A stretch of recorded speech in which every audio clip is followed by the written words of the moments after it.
5 సంవత్సరాల్లో 9, 10 పార్టీలతో పొత్తులు పెట్టుకున్నాడు. ఎవడన్నా చూసారా? ఈ భూ ప్రపంచం మీద ఎవడు ఉన్నాడు? ఒక పార్టీ పెట్టి ఒక 9, 10 పార్టీలతో అలయన్స్లు పెట్టుకుని కనీసం ఎమ్మెల్యే కూడా గెలవలేక పార్టీ అధికారంలోకి రావడం సావడం అవన్నీ తర్వాత పరిస్థితి.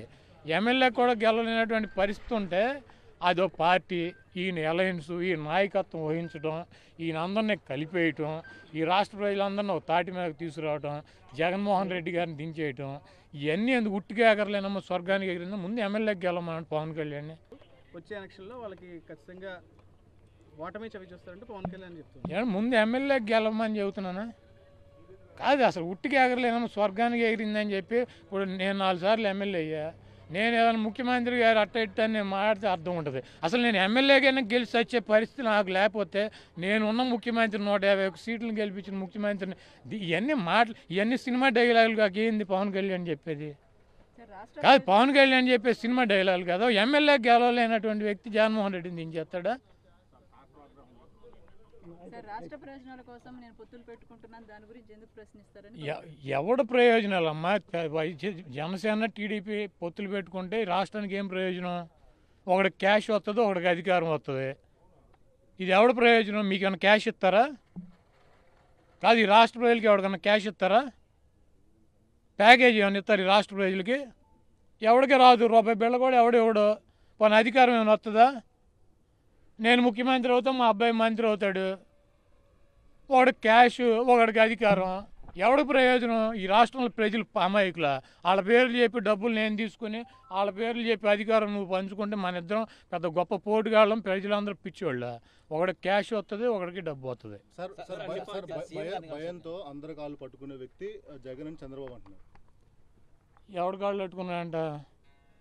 జగన్మోహన్ రెడ్డి గారు ఎవడి కాళ్ళు పట్టుకున్నాడు? చీకట్లో వెళ్ళి చిదంబరం కాళ్ళు పట్టుకుని జైలుకి వెళ్ళకుండా ఉన్నాడా? ఎన్టీ రామారావు మాం కాళ్ళు పట్టుకుని ఎవడికన్నా వెన్నుపోటు పొడిచాడు జగన్మోహన్ రెడ్డి గారు? లేకపోతే పార్టీ అధికారంలోకి తీసుకురావడానికి ఎవడింటి ముందన్న అడుక్కు తినేవాళ్ళకి వెళ్ళి కూర్చుని గంటలు వెయిట్ చేశాడా? ఎమ్మెల్యే కూడా గెలవలేనటువంటి వ్యక్తులకి వెళ్ళి వెయిట్ చేశాడు జగన్మోహన్ రెడ్డి గారు? కాళ్ళు పట్టుకునేది, సంకలం నాకేది, జుట్టు పట్టుకునేది, ఇవన్నీ ఉన్నటువంటి అవలక్షణాలు ఉన్నటువంటి వ్యక్తి చంద్రబాబు నాయుడు, జగన్మోహన్ రెడ్డి గారు కాదు. ఇద్దరూ కలిసిన ఇంకా 4 పార్టీలను కలుపుకున్న 2024 జరగబోయేటువంటి ఎన్నికల్లో వాళ్ళందరికీ కలిపి ఈ రాష్ట్ర ప్రజలు రాజకీయ సమాధి కడతారు. ఈ రాష్ట్ర ప్రజలు ఇప్పుడు కూడా జగన్మోహన్ రెడ్డి గారికి మద్దతుగా, జగన్మోహన్ రెడ్డి గారికి సపోర్ట్గా ఉన్నారు. మాకు ఏ ఫ్రంట్లో అవసరంలా, ఏ బ్యాక్లో అవసరంలా, ఏ సైడ్లో అవసరంలా, సింహం సింగల్గా వస్తుంది. జగన్మోహన్ రెడ్డి గారు సింగల్గా వస్తాడు. ఈ రాష్ట్రంలో మళ్ళీ 151 సీట్లకు 1 సీటు కూడా తగ్గకుండా గెలుస్తాం. ఈసారి పుత్రునే దత్తపుత్రునే కాదు, చంద్రబాబు నాయుడు గారు కుప్పంలో రాజకీయ సమాధి చేస్తాం. వైఎస్ఆర్ కాంగ్రెస్ రాజశేఖర రెడ్డి గారు అలయన్స్ పెట్టుకోలేదని అడుగుతాడు. రాజశేఖర రెడ్డి గారు ఎప్పుడు అలయన్స్ పెట్టుకున్నాడు? రాజశేఖర రెడ్డి గారు పీసీసీ ప్రెసిడెంటా? కాంగ్రెస్ పార్టీ అధ్యక్షుడా? అప్పుడు లేకపోతే ముఖ్యమంత్రి 2004లో కాంగ్రెస్ పార్టీ ఢిల్లీలో పెట్టుకుంది టీఆర్ఎస్తో, సిపిఎంతో. వాళ్ళు పెట్టుకున్నారు కాబట్టి టీఆర్ఎస్కి ఆ రోజు 26 సీట్లు, 11 సీట్లు కమ్యూనిస్టులు, 37 సీట్లు వచ్చినాయి. రాజశేఖర రెడ్డి గారు నడిపాడు కాబట్టి, రాజశేఖర రెడ్డి గారు నాయకత్వం ఉన్న పార్టీతో అలయన్స్ పెట్టుకుంది కాబట్టి 37 సీట్లు వచ్చినాయి. ఆయన పెట్టుకున్నాడని చెప్పి ఈ సన్నాసితో పెట్టుకున్నారు. తర్వాత 2009లో మాకోట కమ్యూనిస్టులు 1 సీటు వచ్చింది, టీఆర్ఎస్ 10 సీట్లు వచ్చినాయి. మొత్తం సంకన అయిపోయారు. ఆ రోజు జగన్మోహన్ రెడ్డి గారు రాజశేఖర రెడ్డి గారితో నడిచినందుకు 37 సీట్లు వచ్చినాయి ప్రతి మిత్రపక్షాలకి. మరి ఈ వెధవతో నడిచినందుకు ఎన్ని వచ్చినాయి? 11కి వచ్చారు. ఇప్పుడు కూడా అంతే. చంద్రబాబు నాయుడు కొడుకుని గెలిపించుకోమనండి ఎమ్మెల్యేగా, పవన్ కళ్యాణ్ ఒక ఎమ్మెల్యేకి గెలవమని. తర్వాత పొత్తులు, ఇత్తులు, ఈ సింహాలు, పులులు, పందులు, సినిమా డైలాగులు, ఈ జనాన్ని ఉద్ధరించడం, ఈ సోది అన్నీ ఈ రాష్ట్రంలో ఎవరికి ఇద్దరి వలన ప్రయోజనం లేదు. కలిస్తే ఒకడికి అధికారం వస్తుంది, ఒకడికి డబ్బు వస్తుంది. అధికారం డబ్బు పంచుకునేది వాళ్ళు, ఈ రాష్ట్ర ప్రజలకు ఎవరికి ఇవ్వరు. లోకేష్ కానీ పవన్ కళ్యాణ్ కానీ చంద్రబాబు నాయుడు చెప్పినటువంటి దారిలో నడుస్తారు. సొంత పుత్రుడు ఉత్తొత్తి పుత్రుడేమో లోకేష్, దత్తపుత్రుడేమో పవన్ కళ్యాణ్.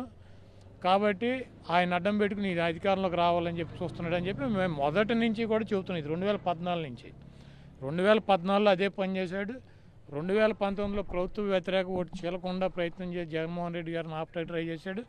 ఇప్పుడు మళ్ళీ నగ్నంగా వచ్చి వీళ్ళిద్దరూ కలిసిపోయి మేమిద్దరం కలిసి పోటీ చేస్తాం, మేము ఇద్దరం కలిసే ఉంటాం, మేమిద్దరం కలిసి ఉంటాం, మేమిద్దరం కలిసిలేము, అవన్నీ మీకు ఎందుకంటే మీ ఇద్దరు అడుక్కు తినండి, ఒకటి సంఖ్య ఒకటి నాకండి, మాకేం అభ్యంతరం లేదు. మీరు గతంలో 2014లో చేసిన పని అదే, 2019లో చేసిన పని అదే, 2024లో చేసిన పని అదే, మీరు సత్యదాకా చేసే పని కూడా ఇదే.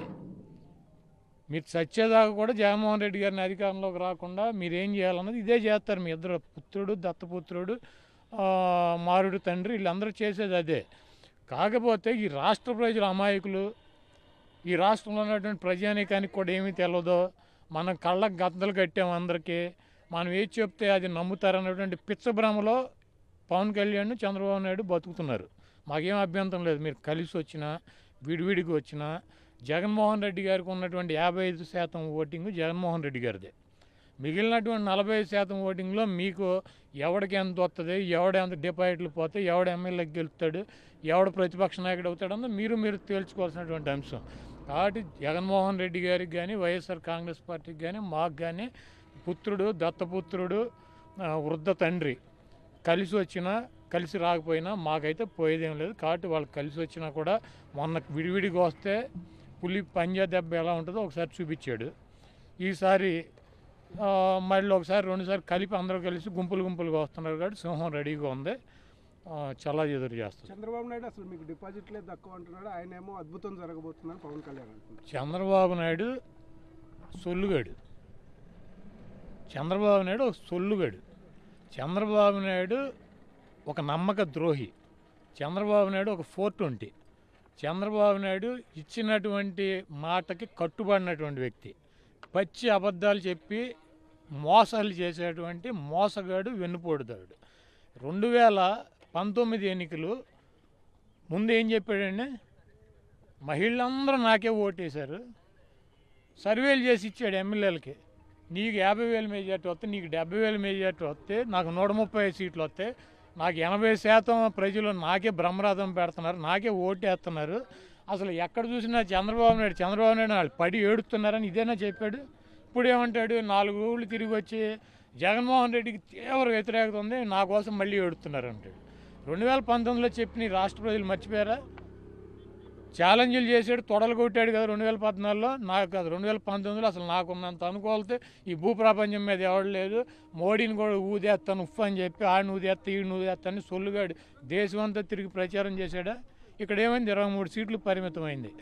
ఈరోజు జగన్మోహన్ రెడ్డి మీద తీవ్ర వ్యతిరేకత ఉంటే ఇంకోటి సంకనాకటం ఎందుకు మనం వెళ్ళి. ఇప్పుడు జగన్మోహన్ రెడ్డి మీద తీవ్ర వ్యతిరేకత ఉండి నిన్ను గెలిపిస్తా, గీడికి బ్రహ్మరథం, తమ్ముళ్ళు వచ్చి బ్రహ్మరథం బట్టి, చెల్లిళ్ళు వచ్చి బ్రహ్మరథం బట్టి, ఊళ్ళు కదిలు వచ్చి బాబు గారు నువ్వే రావాలి వాళ్ళు కింద పడి దొల్లి ఏడుతుంటే ఈడు వెళ్ళిపోయి ఆడెవడో సంకనాకటం ఎందుకు. కానీ ప్రజా ఉద్యమం రావాలి, నేను నాయకత్వం వహిస్తాను, అవసరమైతే త్యాగాలు చేస్తానని చంద్రబాబు నాయుడు త్యాగాలు చేయవసరంలా, అది పిండా కూడా చేయవసరంలా. చంద్రబాబు నాయుడికి 2024 ఎన్నికలు ఈ రాష్ట్రంలో చివరి ఎన్నికలు. 2024 ఎన్నికలు చంద్రబాబు నాయుడికి చివరి ఎన్నికలు ఇవి. జగన్మోహన్ రెడ్డి గారి చేతుల్లో చావు దెబ్బతింటాడు, జగన్మోహన్ రెడ్డి గారి దెబ్బల్లో చావు దెబ్బతింటారు. గతంలో పవన్ కళ్యాణ్ తీరి చెబుతున్నాడు, రోజు చూస్తున్నాం ఏం చెబుతాడు ఆయన.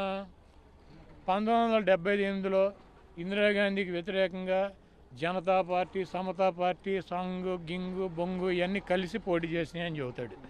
ఓకే, పోటీ చేసి ఏమైంది పోటీ చేసి అధికారంలోకి వచ్చారు. ఎన్ని రోజులు ఉన్నారు అధికారంలో, మర్చిపోయాడా? ఇప్పుడు కూడా జనతా సంఘు బొంగు ఉన్నాయి అధికారంలో, 14 నెలలు 15 నెలలు ఉన్నాయి. తర్వాత ఏం చేశారు, ఈ ముష్టిగాళ్ళందరినీ తీసి నేలకు వేసుకొట్టి మళ్ళీ ఇందిరామ్మని తీసుకొచ్చి అధికారంలో కూర్చోబెట్టారు. ఆవిడ చచ్చిపోయేదాకా ఆవిడే కదా ప్రధానమంత్రి. ఈ సమతా పార్టీలు, జనతా పార్టీలు, మమతా పార్టీలు, ఈ బొంగులు గంగులు గింగులు ఏమైనాయి, గాలి కొట్టుకుపోయినాయి. ఇప్పుడు ఆయన కూడా చెప్పేది అదే తీరి. 1977 తీరి అంటే ఏంటంటే ఆ 14 నెలలు అన్న వాళ్ళు పార్టీలు అధికారులు ఉన్నారు, వీళ్ళు 14 నెలలు కూడా ఉండరు. ఆ సమతా పార్టీలకి, జనతా పార్టీలకి, మమతా పార్టీలకి, బొంగులకి గంగులకి గింగులకి పట్టినటువంటి గతే ఈ చంద్రబాబు నాయుడికి, పవన్ కళ్యాణ్కి, టీడీపీకి, జనసేనకి వీటన్నిటికీ పడితే ఇదే వాళ్ళకి కలిసి పోటీ చేసిన, విడివిడిగా పోటీ చేసిన వాళ్ళిద్దరికి ఆఖరి ఎన్నికలు. వీళ్ళిద్దరూ ఒకటే, చంద్రబాబు నాయుడికి అధికారం కావాలి, పవన్ కళ్యాణ్కి డబ్బు కావాలి.